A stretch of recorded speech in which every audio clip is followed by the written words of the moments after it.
आरती सिंह सादे कपड़ों में अपनी छोटी बहन के साथ एक ऑटो रिक्शा में बैठकर मॉल में शॉपिंग करने जा रही थी। तभी रास्ते में एक चेक पोस्ट पर पुलिस ने ऑटो रिक्शा को रोक लिया। इंस्पेक्टर अशोक सिंह ने ऑटो चालक से कागजात की मांग की और कमी निकालते हुए रिश्वत की मांग शुरू कर दी। पुलिस इंस्पेक्टर ने कहा, तुम्हारे वाहन का इंश्योरेंस नहीं है, पोल्यूशन सर्टिफिकेट नहीं है, चालान तो कटेगा ही। ऑटो चालक हाथ जोड़कर बोला, साहब मुझसे गलती हो गई, कागज मेरे पास हैं लेकिन घर पर छूट गए हैं, मैं कल दिखा दूंगा, कृपया माफ कर दीजिए। इंस्पेक्टर अशोक सिंह ने सख्ती से कहा, नहीं, चालान तो कटेगा, अगर चालान नहीं कटवाना चाहते तो 2,000 रुपए दे। यह सुनकर डीएम आरती सिंह चुपचाप पूरी घटना देख रही थी। ऑटो रिक्शा वाला विनम्रता से कहता है, साहब अभी तो मैं घर से निकला हूं, दिन की शुरुआत ही हुई है, मेरे पास पैसे नहीं हैं, अभी तक मैंने एक भी रुपया नहीं कमाया है, मैं आपको कहां से पैसा दूं। पुलिसकर्मी तंज कसते हुए जवाब देता है, तुमने कल तो कमाया होगा, वह पैसा कहां गया, उन्हीं पैसों में से दे दो।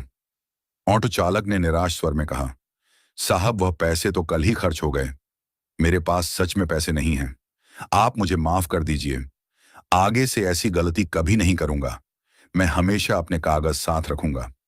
इस पूरी बातचीत के दौरान डीएम आरती सिंह, जो ऑटो के पीछे बैठी थी, चुपचाप सब कुछ देख और सुन रही थी।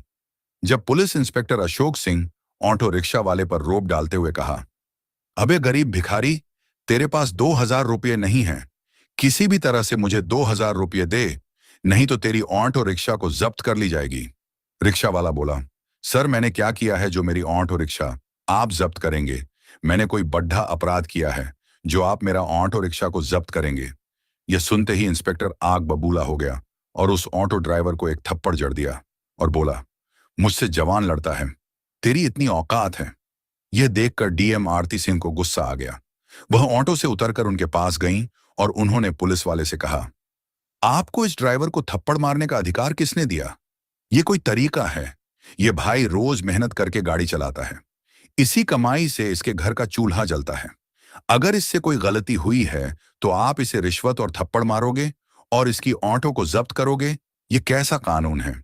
यह गरीब आदमी आपका पेट भरने नहीं आया बल्कि अपने घर का पेट पालने निकला है।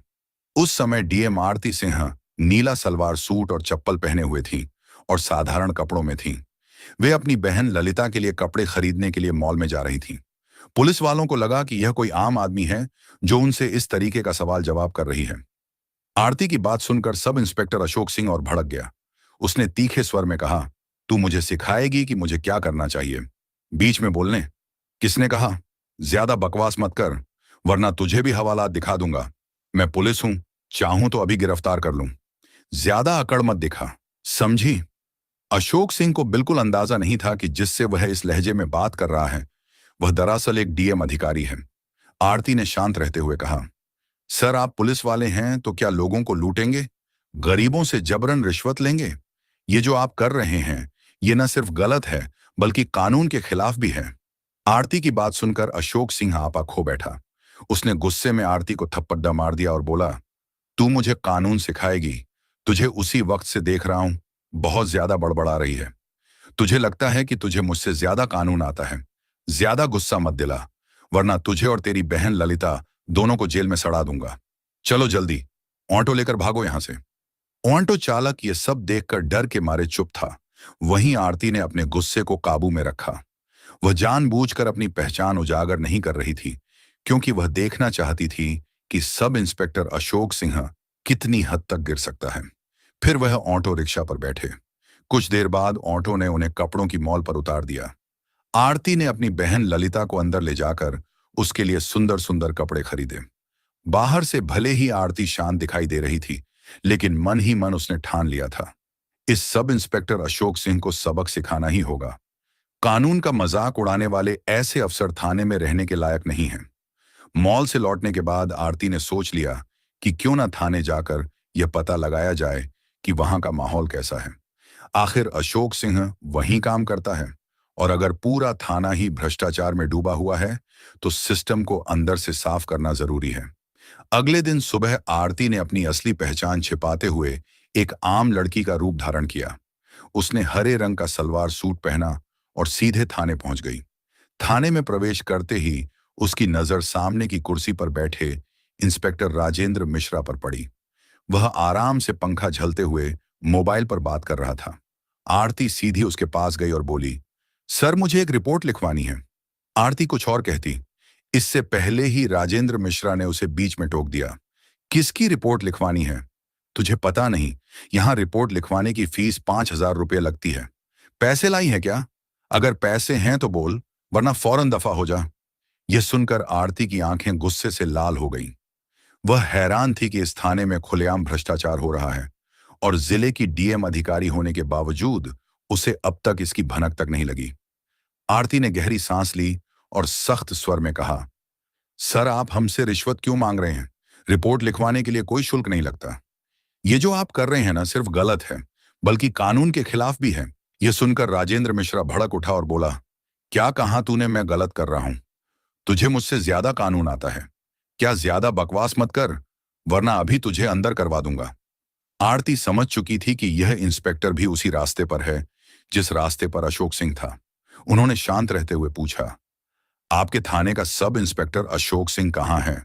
राजेंद्र मिश्रा झल्लाकर बोला, क्यों तुझे उससे क्या काम है? मुझसे सवाल मत कर, खुद जाकर बात कर ले। आरती ने फिर कहा, सर आप रिपोर्ट लिखिए, वरना मैं आपके खिलाफ एक्शन लूंगी। आप मुझे नहीं जानते कि मैं कौन हूं। यह सुनकर राजेंद्र जोर से हंसा और बोला, तू मुझे धमका रही है। तुझे देखकर तो लगता है या तो तू भिखारी है, या कूड़ा कचरा उठाने वाली, या फिर किसी घर में झाड़ू पोछा करने वाली होगी। यहां रिपोर्ट नहीं लिखी जाएगी। अब निकल जा, वरना धक्के मारकर बाहर फेंकवा दूंगा। आरती ने खुद को कंट्रोल किया। वह समझ गई थी कि ये सब के सब उसी पानी से नहलाए हुए हैं जिस पानी से इंस्पेक्टर अशोक नहला है, और उन्होंने मन ही मन ठान लिया या इन्हें मजा छकाना ही पड़ेगा। लेकिन पहले मुझे इनकी पूरी करतूतों को देखना चाहिए। फिर वह थाने से बाहर निकलकर थोड़ी देर सोचा, फिर अपना मोबाइल निकाला और अपने अधिकारी आईपीएस और आईएएस को फोन कर दिया कि इस थाने में मैं मौजूद हूं, आप लोग मेरी गाड़ी लेकर आओ। इतना कहकर वह दोबारा थाने में प्रवेश किया। जैसे ही राजेंद्र ने उसे देखा, वह गरजते हुए बोला, ये लड़की फिर से आ गई। तुझे समझ में नहीं आता, चल तुझे सबक सिखाता हूं। अब तो लगता है तुझे जेल में डालना ही पड़ेगा। राजेंद्र मिश्रा ने गुस्से से कहा। आरती ने बिना घबराए धीमी मगर स्पष्ट आवाज में जवाब दिया, सर मुझे सिर्फ रिपोर्ट लिखवानी है। आप रिपोर्ट दर्ज कीजिए। अगर आप ही जनता के साथ ऐसा बर्ताव करेंगे तो हम न्याय की उम्मीद किससे करेंगे? मगर मिश्रा फिर वही रट दोहराने लगा। मैंने कहा ना रिपोर्ट लिखवानी है तो 5,000 रुपये निकालो। बिना पैसे यहां कुछ नहीं होगा। बार बार परेशान मत कर, वरना धक्के मारकर बाहर फेंक दूंगा। आरती मन ही मन सोच रही थी, कितने नीचे गिर चुके हैं ये लोग। इन्हें इतना भी नहीं मालूम कि किसी महिला से कैसे बात की जाती है। वह हल्की मुस्कान के साथ बोली, देखिए सर, आप रिश्वत क्यों मांग रहे हैं? कानून में कहीं नहीं लिखा कि रिपोर्ट दर्ज करने के लिए जनता से पैसे लिए जाएं। आप साफ साफ कानून तोड़ रहे हैं। अगर आपने रिपोर्ट दर्ज नहीं की तो मैं आपके खिलाफ सख्त कार्रवाई करूंगी। आप खुद को बड़ा अधिकारी समझते हैं, लेकिन आपको अंदाजा भी नहीं कि आपके साथ आगे क्या होने वाला है। यह सुनकर मिश्रा बुरी तरह तिलमिला गया। उसने 2 सिपाहियों को इशारा करते हुए आदेश दिया, इस लड़की को बाहर निकालो और सबक सिखाओ। यह ऐसे नहीं जाएगी। दोनों सिपाही आरती की ओर बढ़े ही थे हाथ पकड़ने को कि तभी थाने के दरवाजे से कड़क आवाज गूंजी, रुको। सबकी नजरें दरवाजे की तरफ घूम गईं और वहां खड़े देखकर सभी दंग रह गए। अंदर आ चुके थे आईएएस और आईपीएस अफसरों का दल, जो डीएम आरती को बुलाने आया था। उनके पीछे कुछ और वरिष्ठ पुलिस अधिकारी भी थे। उनमें से एक ने गुस्से में राजेंद्र मिश्रा पर नजर डालते हुए कहा, बेहुदे इंस्पेक्टर, छा, ये क्या कर रहे हो तुम्हारी? अभी इसी वक्त वर्दी उतर जाएगी और जिंदगी भर जेल में सडीडीड होगे। ये सुनते ही मिश्रा के हाथ पांव कांपने लगे, माथे से पसीना टपकने लगा। हकलाते हुए उसने सफाई देनी चाहिए, साहब, ये लड़की। लेकिन इससे पहले कि वह बात पूरी करता, आरती आगे बढ़ आई। उसका चेहरा अब और भी तेज और दृढ़ लग रहा था।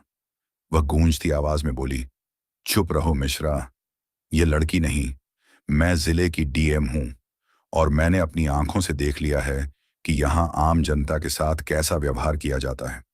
तुम्हें लगता है कि यह थाना तुम्हारी निजी जागीर है। अब समझ आएगा असली कानून क्या होता है।